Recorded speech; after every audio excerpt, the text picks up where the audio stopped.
సీమా హైదర్. ఈ పేరు తెలియని భారతీయులు చాలా అరుదుగా ఉంటారు. ఎందుకంటే ఆమె సృష్టించిన అలజడి అలాంటిది.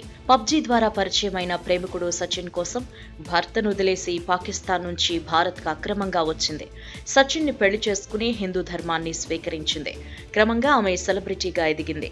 ఇలా 3 పువ్వులు 6 కాయల్లా జీవితం కొనసాగిస్తున్న ఆమెకు ఇప్పుడు పెద్ద షాక్ తగిలింది. సీమా హైదర్ మొదటి భర్త గులాం హైదర్ ఆమెకు, అలాగే ఆమె రెండో భర్త సచిన్ కు 3 కోట్ల రూపాయల చొప్పున నోటీసులు పంపించాడు.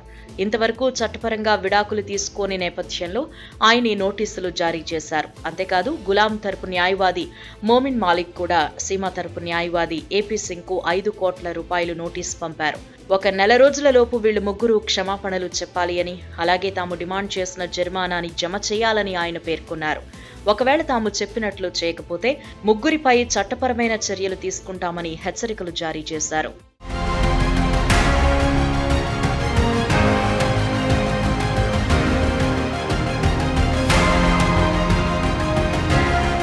సీమా హైదర్ ను పోలీసులు అరెస్టు చేసినప్పుడు తన భర్త గులాం హైదర్ అని పేర్కొందని, అలాగే ఆమె నుంచి స్వాధీనం చేసుకున్న పత్రాలన్నింటిలోనూ తాను గులాం హైదర్ భార్య అని రాసి ఉందని మోమిన్ మాలిక్ తెలిపారు. అంతేకాదు కోర్టు నుంచి బెయిల్ పొందినప్పుడు సైతం సీమా భర్త గులాం అని ప్రస్తావించబడిందని గుర్తు చేశారు.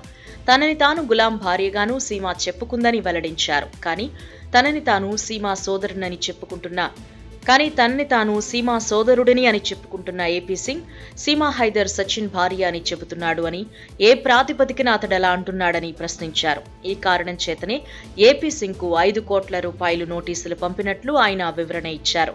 ఇప్పటి వరకు గులాం హైదర్, సీమా హైదర్ చట్టపరంగా విడాకులు తీసుకోలేదని, అలాంటప్పుడు సచిన్ ఏ విధంగా సీమా హైదర్ ను తన భార్యగా చెప్పుకుంటున్నాడు అని మోమిన్ మాలిక్ నిలదీశారు. సచిన్ కారణంగా గులాంకు 4 పిల్లలు దూరమయ్యారని, ఆ పిల్లల చదువులు కూడా దిగజారుతున్నాయని చెప్పారు. సీమాతో సచిన్ అక్రమంగా జీవిస్తున్నాడని మండిపడ్డారు. ఇదే సమయంలో గులాం మాట్లాడుతూ తాను సీమా చట్టపరంగా విడాకులు తీసుకోలేదన్నాడు. సీమా భారత్కు రావడం వల్ల తనకు పిల్లలు దూరమయ్యారని ఆవేదన వ్యక్తం చేశాడు. అందుకే తాము నోటీసులు పంపామని చెప్పుకొచ్చాడు.